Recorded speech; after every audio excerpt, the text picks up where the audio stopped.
Pittsburg State University with the split-faced gorilla. If you don't find the right best of the accommodations, then you will have the worst of the experiences. As a city, as a university, what are those USPs, which generally is true? Yeah. The support system of the university is very, very strong. What is, when you work with landlords, what is their reaction to the students? And we have students coming in from 40 different nationalities, and we have scholarships catered to their specific nationalities. More than 70% get visa, which is great, but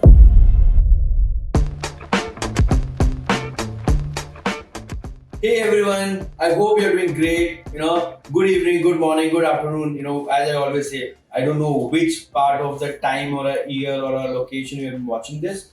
But one thing is very clear: whoever is watching, they're watching it because probably either you have interest to study abroad, or probably you have studied abroad, or you are part of the ecosystem, which I always very fondly call international higher education. And today we have a very unusual, very interesting, episode, which probably won't last more than 10-15 minutes because it's 8:30 evening in Delhi, and we have a team from one of the very popular and a very established university called Pittsburg State University.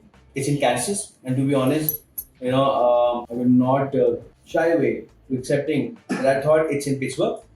And when my team was doing research, I'm like, oh, it's in Pittsburgh. They're like, no, it's in Kansas. I'm like, really?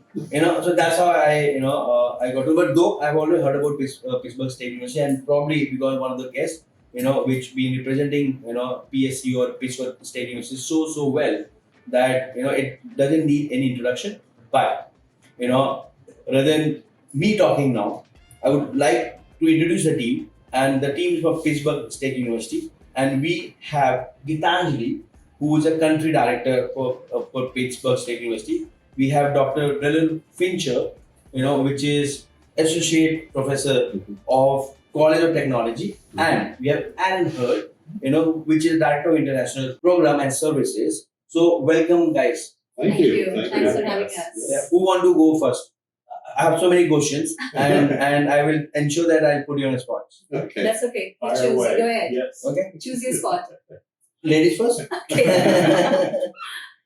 Yeah, what do you want me to talk about first? Probably introduce yourself and Alright. talk a bit about your journey with Pittsburgh State University and everything about Pittsburgh. All right. So my journey with Pittsburgh State University started back in 2018, and from then on, it's been a beautiful journey. Something that I've never been, able to think something else apart from the PSU. I did take a break for 1 year, but then again, PSU brought me back, and I love to be with the team because it's a very beautiful, lovely, supporting team. I love to work with PSU because the students that we get in PSU are somebody who really come to us for their interest in the curriculum that we cater and the programs that we offer these students. So it's not something that they choose randomly, but it's a very hard thought of decision that they come to us and they really like our programs. They like the journey. They like the campus life with us. So yeah, it's been a beautiful journey with these students and the university specifically. So that's my call with PSU, and I think I'll be with them for whatever time it takes. You're saying this on camera. Yes. Okay. All right. See, I got your attention. We'll hold you to that. Yes. Aaron, Yes. your journey with PSU, Mhm. and also why students should choose Pittsburgh over any other university, and what's special about Kansas and PSU. Well, I'm partial to PSU because I'm a Pitt State alum. Oh. So that's my home. So, but I've been with the international office for 16 years.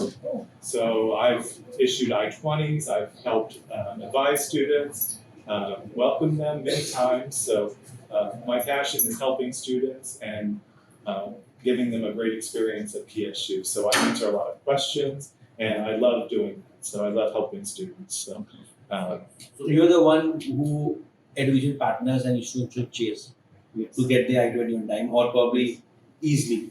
yes. Yeah. So we do pride ourselves in getting that I-20 out quickly. We try to be the first. So we process everything as quickly and efficiently as we can. So And then Geetanjali helps us with the conversions of helping them through the visa process.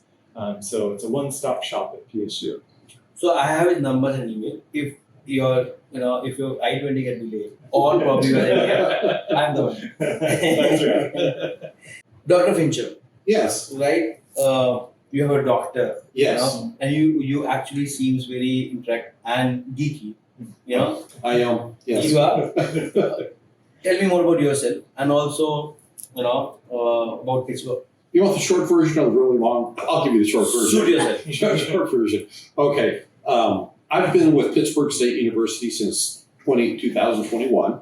My wife actually joined in 2015. She had just finished her doctorate. I got my doctorate. She and I got our doctorates about the same time. I was working for the state government at the time. But then they had a position open up, and she said, "You'd be great for this." I said, "Nah, not me." Well, I filled it out. Turns out, I'd say this, but I am great for this.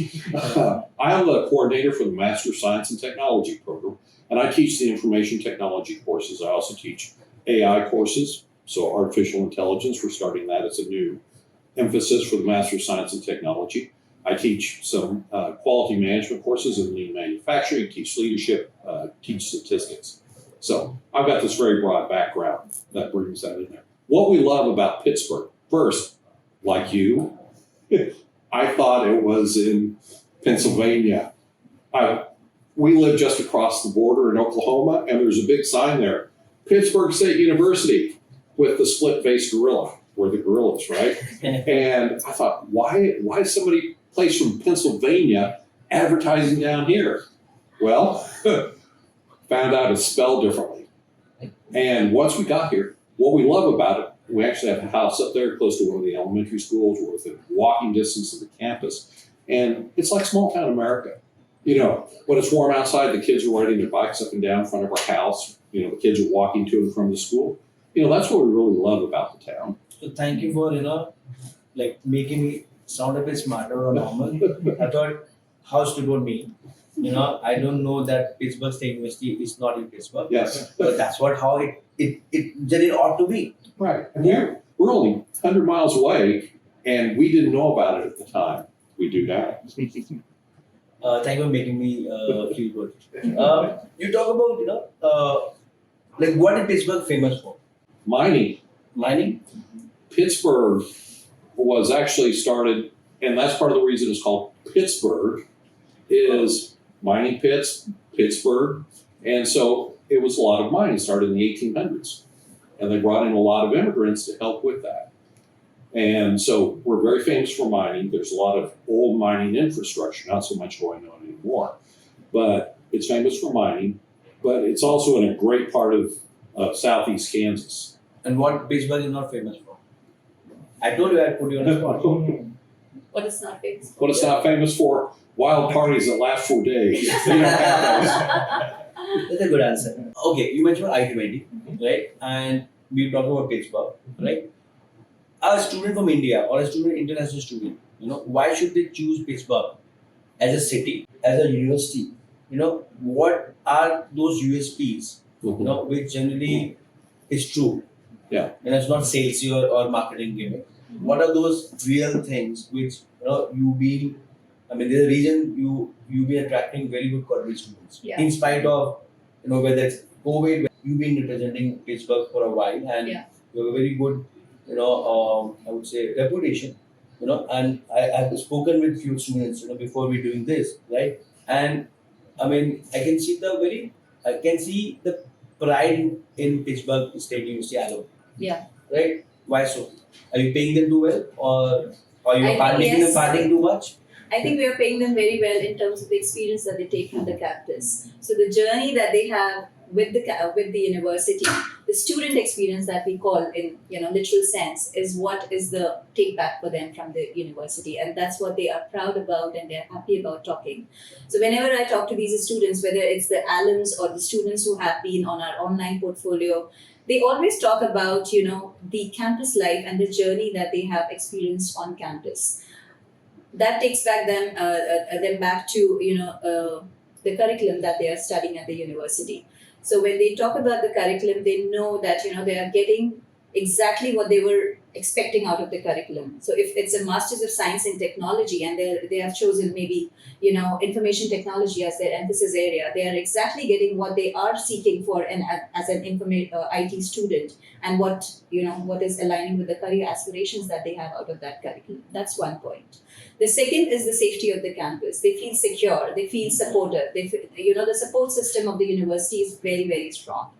Third is, the kind of, I would say, the support they get from the faculties and from our, the student service center. That talks a lot, because they are literally being handheld when they come to the campus. And that's something which Indian students like a lot. They have a person to be, hand-holding them at every point of time, whether it's with accommodation, whether it's with the campus life, or it's with, something to do with the grocery or their medical or their health insurance. So they know that there will be a person to, guide them, support them all throughout their journey.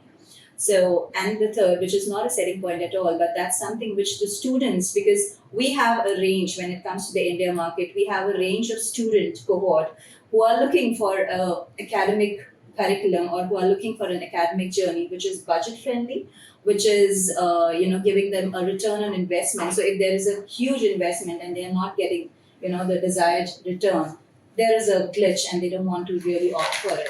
But with PSU, I would say we have a very affordable tuition fee structure, which makes us well within their budget friendly bucket, and they chose us.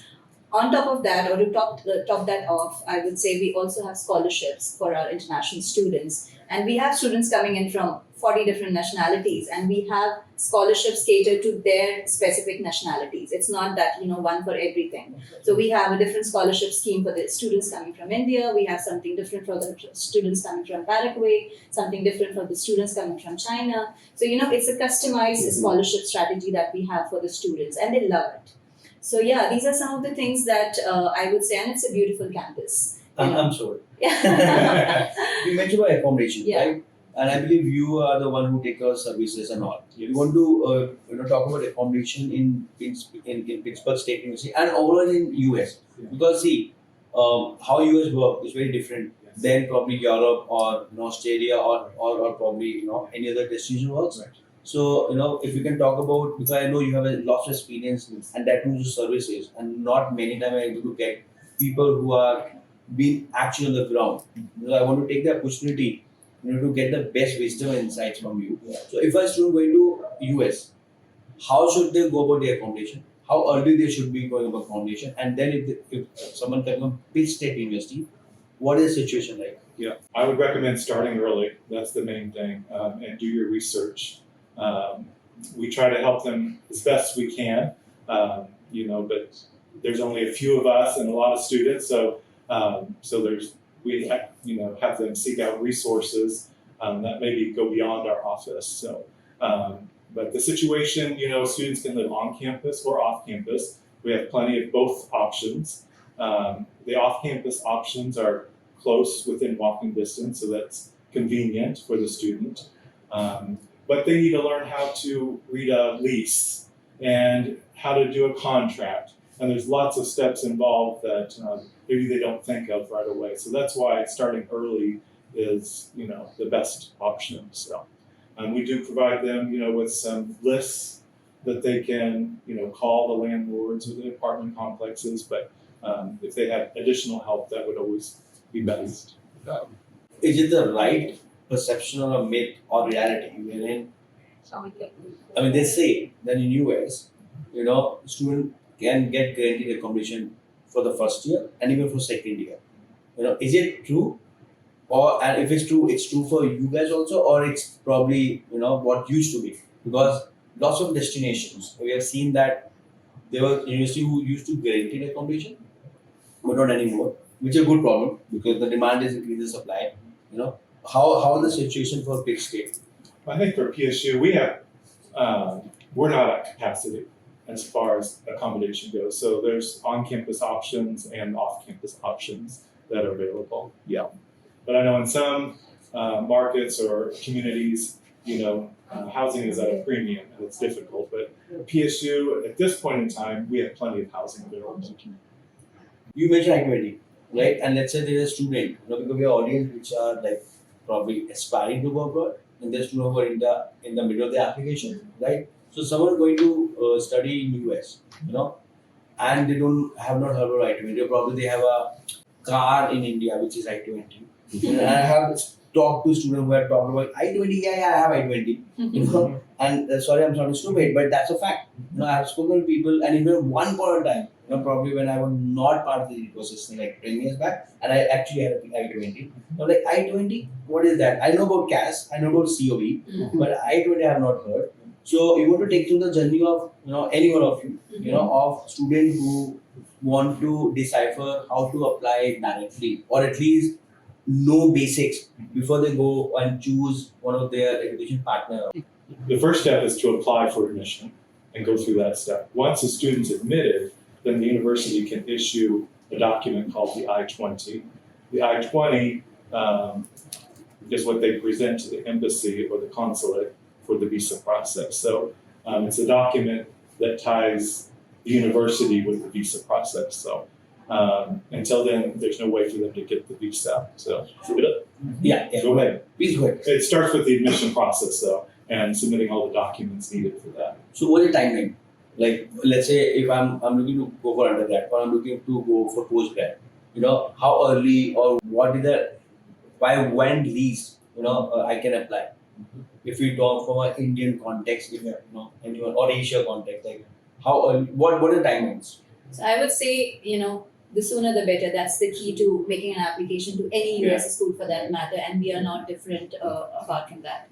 But when it comes to the turnaround times, if I may, talk about that. So for our undergraduate programs, we have a turnaround time of 1 to 2 weeks, and for our graduate programs, we have a turnaround time of 3 to 4 weeks. Right.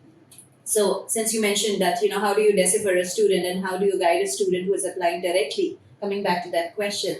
So when a student applies directly, sometimes we have very well-researched students. They know exactly what the process is and in what time they get the decision made by the school, what is an offer letter, what's an I-20, what's a visa, what's a D160 and all of that. But for some of the students, it's just very, very naive. They're very, very naive students. So we have to tell them, take them through the journey that this is the process going to be, this is the time you need to make an application to us. These are documents you need to submit. These are the mandatory documents. These are the optional documents. Give me the months. I would say anywhere 3 to 4 months down the line. Okay, January to Feb. Let's say Jan to December. So if they're applying for a January intake, we ask them to apply, the moment they have all their documents in hand. So April to May is when of the previous if year. Someone is going for January 26, Yeah. April 25, they should start. Yes, because 15th of October is our deadline for our January intake and 1st of June is for our fall intake. So we tell them that anywhere 5 to 6 months down that deadline is the best time to apply, because they have to make sure that they have to undergo the process of decision making, the offer letter issuance, the I-20 issuance, and then last, but that's the giant of all the steps, which is the visa. So they might end up waiting for a couple of weeks to get a visa slot, and then of course is the further process to it. So in US, if I'm not wrong, and if I'm wrong, please correct me. A student can apply as early as 12 months. Yeah. And I-20, how early I-20 can be issued?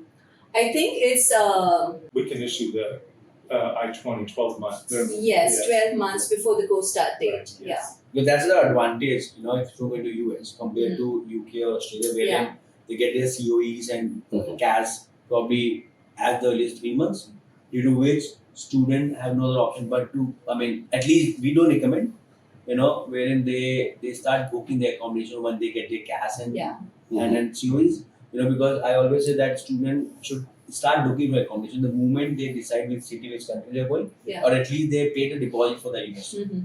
But in US, the advantage is, they get I-20 12 months before, so they have all the time to start early and probably their stats. Like if a student book 3 months before, they can probably save 10%, 15% of their overall spend on accommodation. If they book probably 6 months before, probably 20-25%. And in this case, when you have 12 months of advantage, right, you can save 30-35%. Yeah. And unfortunately, Indian or Asian students, not because they are lazy or they have the just in time attitude. Yes, that is also one part. But even the curriculum, even the results get in a way. But with US, mostly they start early. right? So this will start booking or at least exploring accommodation. Yeah. So 12 months before is where we are saying I-20 can be issued. Yes. And then you mentioned a word called visa. And I know lots of people shy away to talk about visa.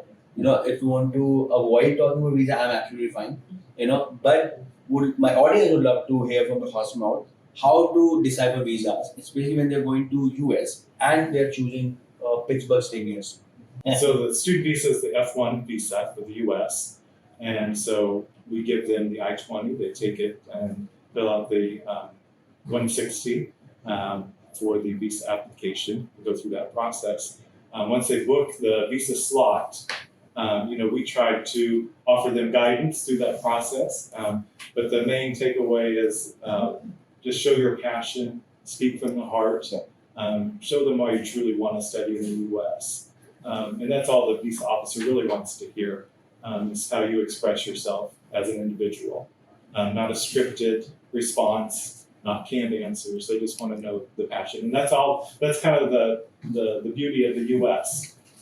We want to know what your passions are and fulfill your dreams. So, but then why, visas acceptance compared to, let's say, some European countries is a bit less than it should be, because US is still like dream destination for Indian students, right? Even, maximum number of Indian students going abroad is going to US, right? Why, why the visa acceptance is a bit less? It's still majority. If Indian students are applying, more than 70% get visa, which is great, but why not 100%? Why not 95%? Well, let me just step in there. I work with I have many Indian students in the graduate program that I coordinate. But I think one of the challenges and what we've been discovering here is that as students they prep for their visa interview like it's a test. It's got these canned answers. And so if I ask you, why are you going? And you give me this canned answer that everybody's getting, it's like denied right off the bat. Because it's not your passion. It's not about you. The other thing is if I'm talking with you and I see you have a really high English test score and you don't sound like that, I'm going to start wondering, is this really you? Denied. So be yourself. Own your English ability. We will help you with your English ability. Seriously, we've got a good program for helping with your English ability.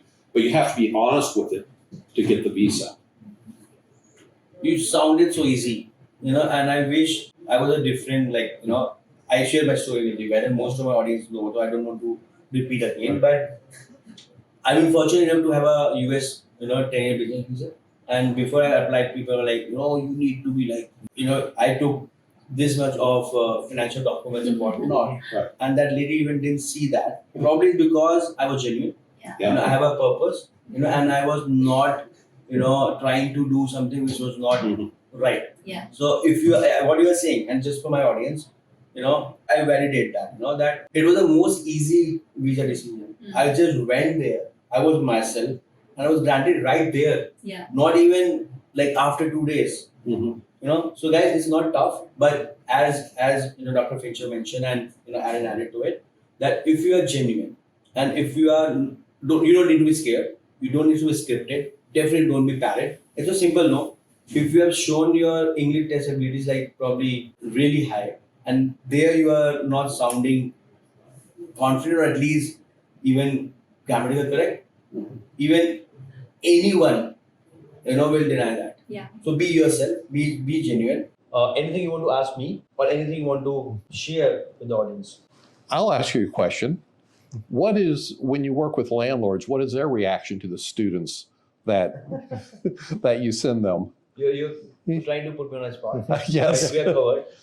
So no, absolutely, as a global student managed marketplace, we're very clear that we need to take our students. At the same time, we also need to take our accommodation partners. Because as a platform, just not one way.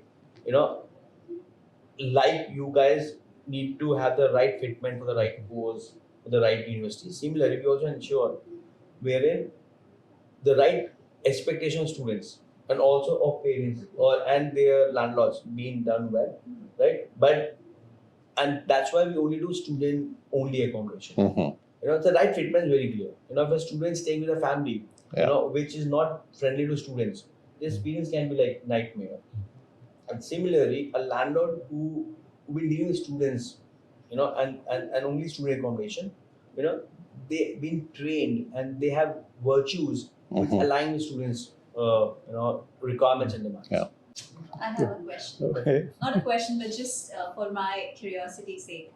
You have been working, with, I would say this is the beat of a student's life or a journey on campus that, like you said, it's a break it or make it moment, right? If you don't find the right best of the accommodations, then you will have the worst of the experiences. In your journey with university living, what has been that one experience that, you will cherish forever? Any one student experience that you can just, recall and that's your best experience? So there are so many. Okay. Let me flaunt. We've been doing more than 100,000 students. So surely there are many. But, I'll share one perfect experience and I'll quickly share one experience no one should go about. See, when students go abroad, we all talk about there will be like you get a degree, you get experience, you will get a job, but eventually it's the overall holistic experience. You need to make friends. You need to stay in a place which aligns with you. It might be penthouse, it might be homestay. We don't want to tell that, you want to stay only here. And probably that's the reason, we have a very organic growth, we always, I was telling off campus that, people say student first. I'm like, if you're not student first, then you should not be that in the ecosystem only. Yeah. Right? So, there's a student, who probably did a internship with us, when he was undergrad, in one of the Indian university. After that, he worked with us for 2 years, and not because of us, because of his stickiness and he being very genuine and sincere. He got 100% scholarship in one of the university. He went there, and we were fortunate, that we were able to not only accommodate him, but also provide him an internship, and then he became an ambassador. And last week itself, we filed his student license, employment document for him. So now he got employment through us because of him. We were able to sponsor him and actually got the perfect experience. Yeah. He sponsored his education. He got his job on his own, and he been doing something where he was passionate about, and probably that's the reason he able to achieve everything. Yeah. But yes, he took 5 years. So another thing which I keep saying that there will be no red carpets. You need to earn it. You need to work hard to achieve that. So this is like one of the perfect experience. Bad experience is people land there and they call that please help me with accommodation. And trust me, though we've been savior for many, but we are not genius. We are also human beings, and students need to start earlier, at least join.